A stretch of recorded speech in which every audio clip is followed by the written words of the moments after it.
गोंदवलेकर महाराज यांचं आजचं प्रवचन 2 जानेवारी. नाम सद्गुरूकडून घेणे जरूर आहे की ते आपणच आपल्या आवडीप्रमाणे घेतले तरी चालेल. वास्तविक भगवंताचे नाम स्वतः सिद्ध आहे आणि परिपूर्ण आहे. त्याला दुसऱ्या कोठून पूर्णता प्राप्त करून घ्यायची असते असे नाही. म्हणून सद्गुरूकडून घेतलेले नाम आणि आपण स्वतःच्या पसंतीने घेतलेले नाम यात फरक करता येत नाही. तरीसुद्धा सद्गुरूकडून घेतलेल्या नामाचे वैशिष्ट्य आहेच. ते असे की तो त्या नामाच्या पाठीशी सत्तारूपाने असतो आणि आपल्याकडून नामस्मरण होणार त्याची आपल्याला फार मदत होते. त्यामुळे आपल्या हातून होत असलेले नामस्मरण त्याच्या सत्तेनेच होत आहे ही जाणीव राहून मी नामस्मरण करतो अशा तऱ्हेचा अहंकार उत्पन्न व्हायला वावच राहत नाही. सद्गुरूच्या आज्ञेचे पालन करता करता साधकाला नामाची गोडी लागते आणि नाम पोटभर घेतल्याने त्याचा आत्मा तृप्त होतो. म्हणून सद्गुरूकडून नाम घेणे जरूर आहे.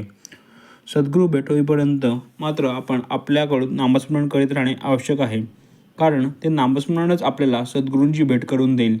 तसे पाहता आधी संतांची भेट होणे कठीण आणि समजा भेट झाली तरी त्याच्यावर विश्वास बसणे त्याहून कठीण असते. म्हणून नामाचे साधन चालू ठेवावे. खडीसाखर ठेवली म्हणजे मुंग्यांना आमंत्रण करावे लागत नाही, ते आपोआप तिचा शोध काढत येतात. तसे तुम्ही खडीसाखर बना म्हणजे संत तुमच्याकडे धावतच येतील. खडीसाखर बना म्हणजे संतांना आवडेल असे वर्तन करा. संतांना काय आवडते? भगवंताचे अनुसंधान आणि अखंड नामस्मरण. याशिवाय दुसरी कोणतीही गोष्ट त्यांना प्रिय नाही. म्हणून आपल्या हृदयामध्ये नामाची ज्योत अखंड तेवत ठेवा. सद्गुरू तुमचा शोध घेत येतील आणि तुमच्यावर कृपेचा वर्षाव करतील.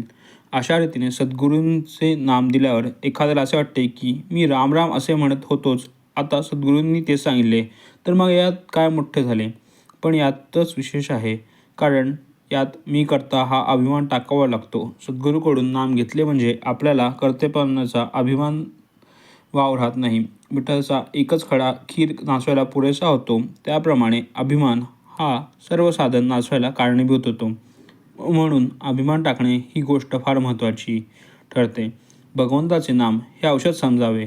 भगवंताची प्राप्ती हे त्याचे फळ.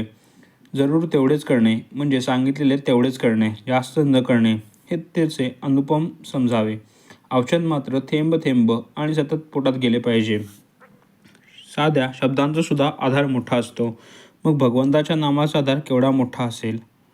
श्रीराम जय राम जय जय राम.